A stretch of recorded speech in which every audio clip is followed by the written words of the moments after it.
أعوذ بالله من الشيطان اللعين الرجيم.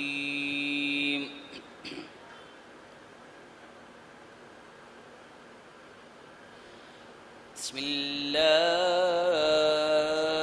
الرحمن الرحيم.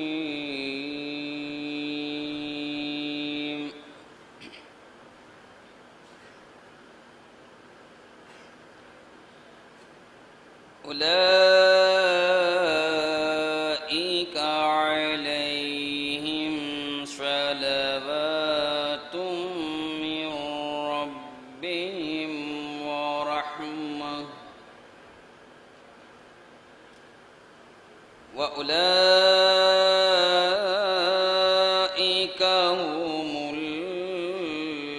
المهتدون.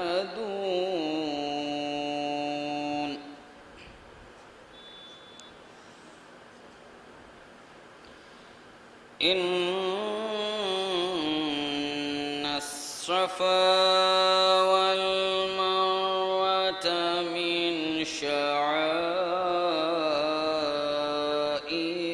الله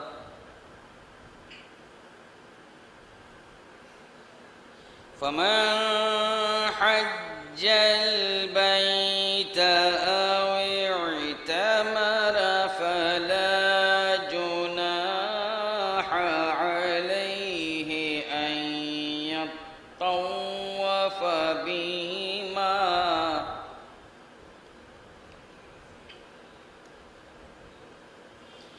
ومن تطوع خيرا فإن الله شاكر عليم.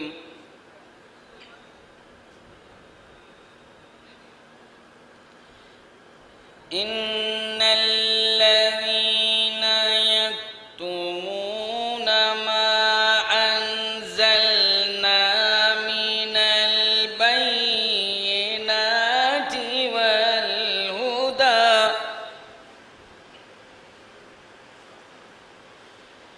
والهدى من بعد ما بيناه للناس في الكتاب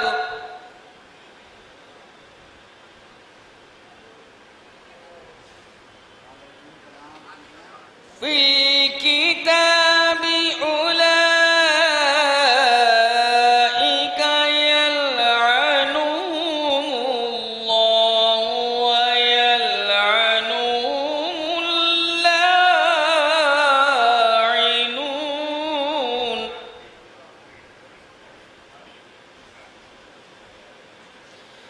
إلا الذين تابوا وأصلحوا وبينوا فأولئك أتوب عليهم وأنا التواب الرحيم. إن الذين كفروا وماتوا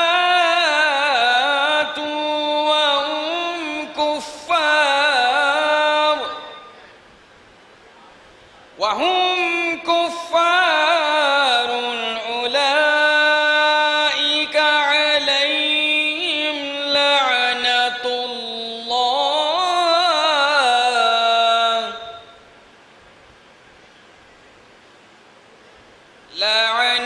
الله والملائكة والناس أجمعين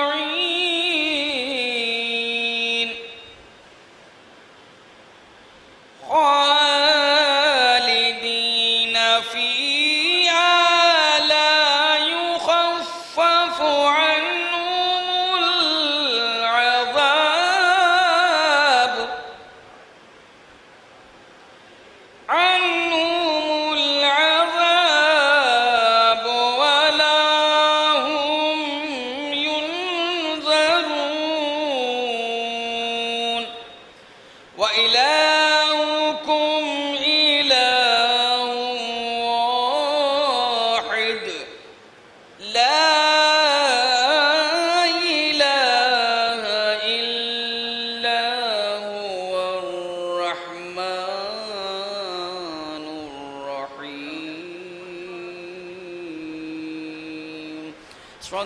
الله العلي العظيم. اللهم صل على محمد وآل محمد.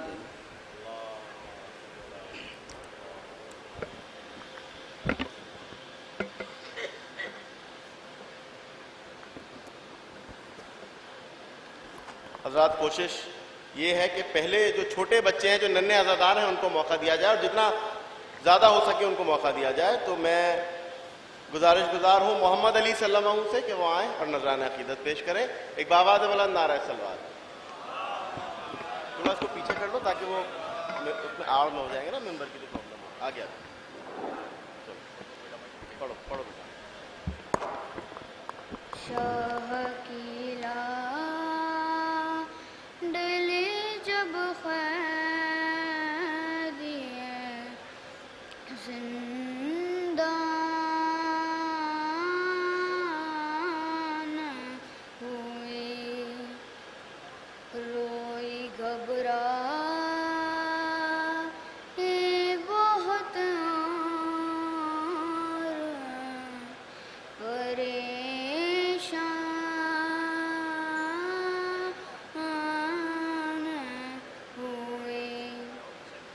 لاش شبیر کی مقتل میں تڑپ جاتی تھی. قید خانے سے جو بچی کی صدا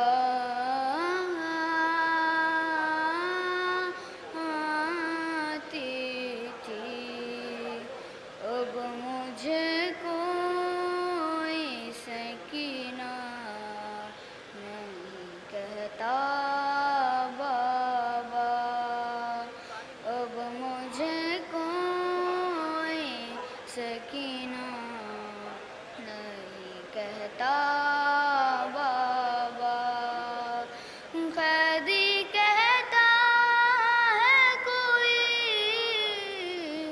قیدی کہتا ہے کوئی، کوئی یتیم بابا.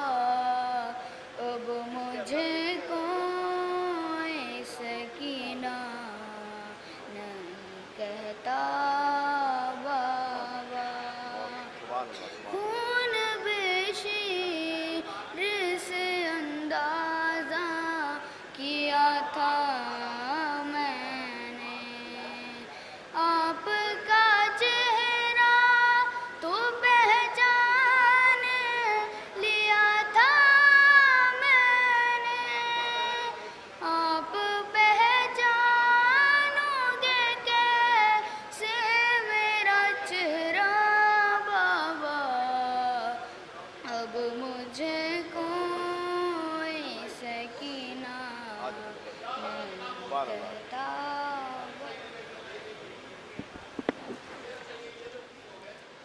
اب گزارش ہے اذان حیدر صلی اللہ علیہ وسلم سے. بآواز بلند نعرہ صلوات. صلوات سے بچوں کی حوصلہ افزائی کیا کیجیے آپ.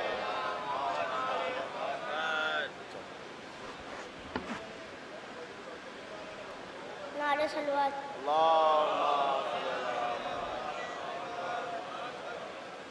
اے باد صبا جا کے یہ اموں کو بتانا، پیاسی سی ہے سکینہ، یاد آئے سکینہ تو چچا لوٹ کے آنا.